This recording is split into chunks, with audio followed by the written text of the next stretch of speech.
माँ ये सब कहाँ ले जा रही हो? सोची हूँ कि खाली हूँ तो कर दूँ, बहू अकेले परेशान हो जाती है। तुमको उनकी परेशान।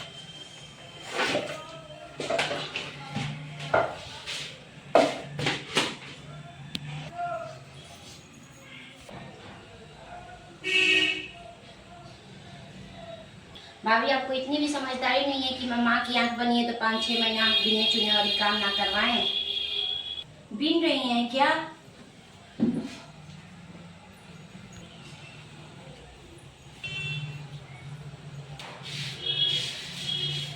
माँ जी मैं आपसे बोली थी ना, काम छोड़ दीजिए बहू के ऊपर। नहीं देखा जाता है तुमको अकेले परेशान होते हुए। सोची थी कि बेटी देख के माँ का हेल्प कर देगी, लेकिन वो तो तुम ही को भेज दी। मुझको नहीं भेजेंगी तो किसको भेजेंगी? आप जाइए आराम करने रूम में, दीजिए हमको।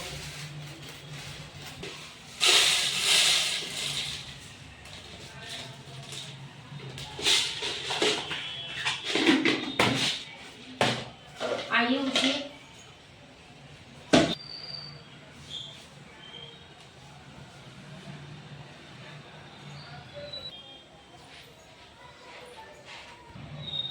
आप लोग ऐसा कीजिए कि आप लोग यहीं पे आ जाइए।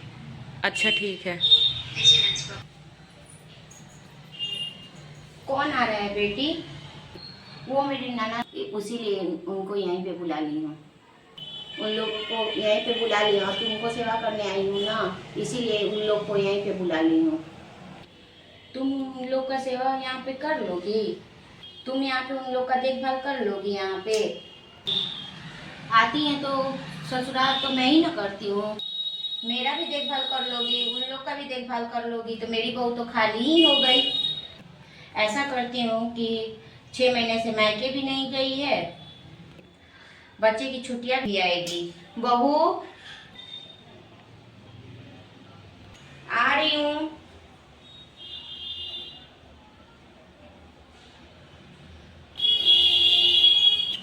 आ रही हूँ। लेकिन माँ फिर कैसे? जी मम्मी जी, तुम खाली हो जाओ, मायके घुमाओ।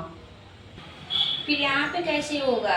आप ठीक हो जाइए, पहले आप ठीक हो जाइए तो फिर मैं चली जाऊंगी। फिर तब तक स्कूल बच्चों का खुल जाएगा तो फिर कहाँ समय मिलेगा तुमको? जाओ। सच में माँ जी? भाभी मैं अपनी नंद को बुला रही हूँ, इसीलिए माँ ऐसे बोल रही है। फिर उनको यहाँ पे क्यों बुला रही हैं?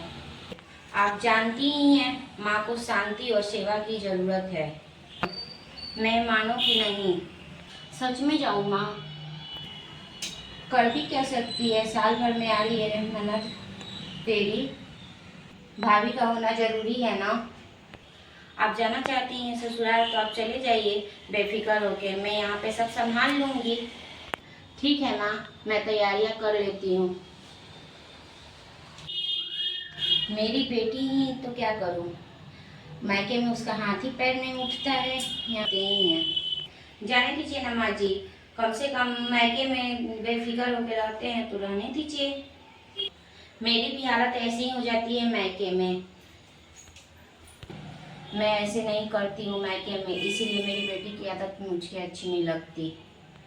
लेकिन बहू ऐसे ही करती होगी अब मायके में, इसीलिए बहू कुछ नहीं बोलती मेरी बेटी को। अच्छा है।